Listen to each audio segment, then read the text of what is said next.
Well, from the France 24 Observer's team, Tristan Werkmeister joins us now. Tristan, that episode of Truth or Fake was really, that piece of fake news about Joe Biden's health was just the start of an investigation that you all got working on. Exactly, and you can find the full investigation online on the Observer's website. What interested us was that this video was posted by a man who claimed to be a White House reporter for the Washington Post named Rob Petrosian. But when we looked into the content that he shares every day, we noticed that he spreads a lot of false information and personal opinions about Joe Biden and Kamala Harris. Here's an example. In this video shared on TikTok, he wrote, "Unfortunately, we have to travel with Mrs. Harris."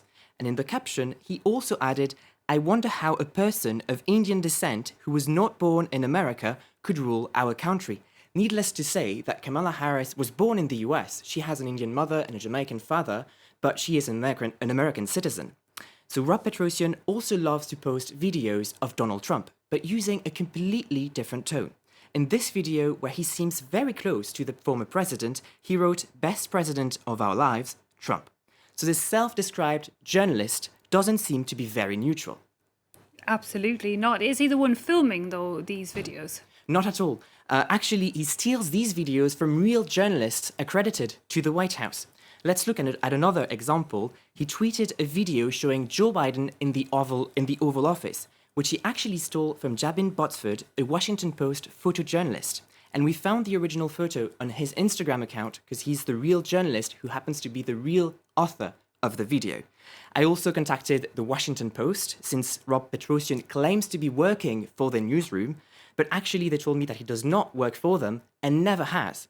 So the pictures that we see of this, there are accounts, lots of pictures showing this journalist at the White House. I imagine they're all fake then as well?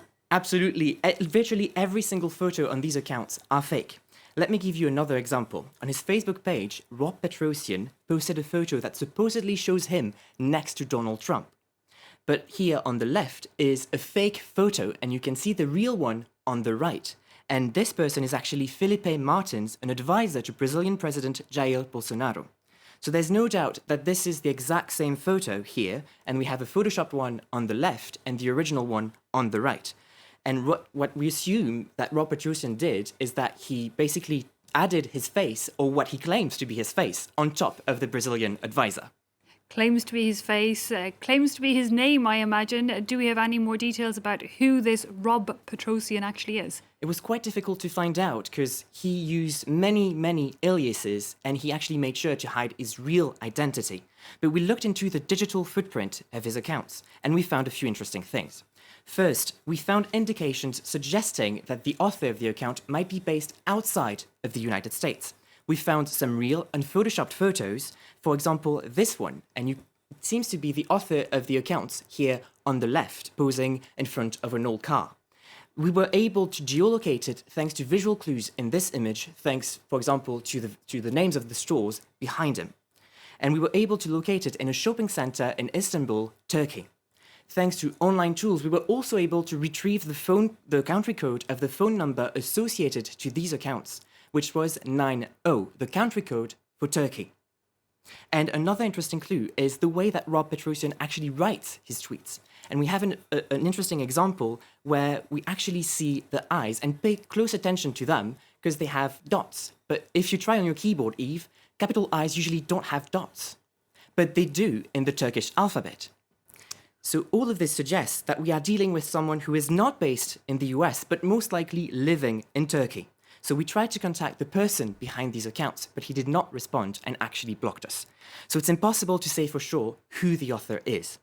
But it seems that we are dealing with someone who created a fake identity from scratch to try to influence the American opinion.